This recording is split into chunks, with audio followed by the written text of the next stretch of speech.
Oi pessoal, tudo bem com vocês? Eu espero que estejam ótimos. Bom, todo mundo já me conhece, então vamos dispensar as apresentações. E hoje eu queria trazer para vocês um pouco sobre o que é a prematuridade, mais especificadamente sobre os impactos psicossociais e emocionais nas crianças. Para você que tem na sua família ou alguém próximo uma criança prematura, sabe que uma das principais preocupações é sobre como vai acontecer o desenvolvimento dessa criança, se ela vai ter alguma complicação ou vai ter alguma dificuldade em suas adaptações. Primeiramente, é importante a gente entender que crianças prematuras são que nascem em um período inferior a 37 semanas de gestação. Já crianças prematuras de alto risco são aquelas que nascem com um tempo inferior a 32 semanas de gestação. Estas normalmente apresentam baixo peso gravíssimo, sendo inferior a 1,5 kg. Estes recém-nascidos de muito baixo peso normalmente necessitam de um acompanhamento intensivo em UTIs neonatais, ou como nós também conhecemos, UTI neo. Este acompanhamento pode durar em média 3 meses. Porém, nem todo prematuro vai necessitar ficar internado em UTI neo.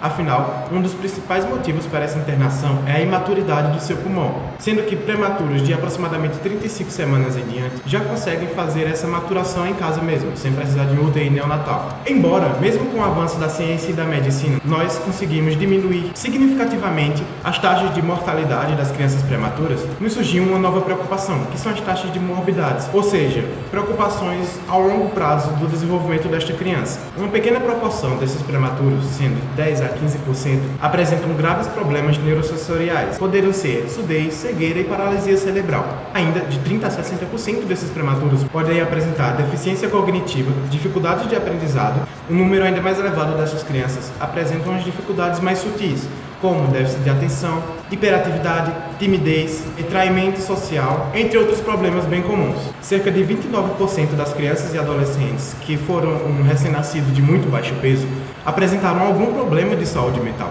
De fato, os RNs de baixo peso estão 2 vezes mais propensos a desenvolver este tipo de problema, inclusive o autismo, comparando estas crianças às crianças de normotermo. Estes fatores podem afastar essa criança de atividades que seriam do cotidiano de outras crianças, fazendo com que ela tenha um retraimento social, influindo diretamente no desenvolvimento de suas habilidades de interação.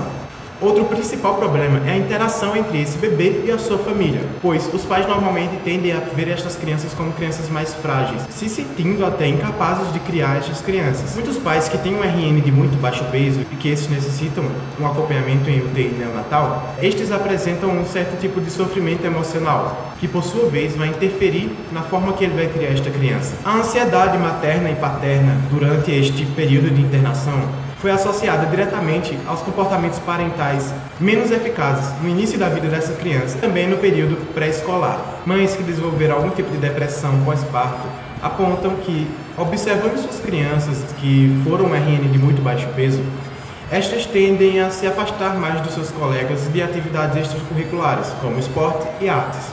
As intervenções de um profissional de saúde que acompanham os pais e um bebê que foi um RN de muito baixo peso variam bastante, desde o incentivo à interação entre os pais e este bebê, mostrando que os pais têm um peso muito importante no desenvolvimento desta criança, mais do que no desenvolvimento de uma criança que seria um normotermo, até a oferta de alguns serviços, como acompanhamento médico e uma educação permanente para os pais. Estudos apontam que o esforço da mãe em ter uma interação maior com o seu bebê, sendo este um RN de muito baixo peso, agrega bastante no desenvolvimento desta criança. Temos, por exemplo, o Canguru Care, que é o cuidado canguru. Este incentiva um contato maior pele com pele entre a mãe e o bebê. Isto aumenta a sensibilidade parental e reduz significativamente os futuros comportamentos do filho em ser introvertido.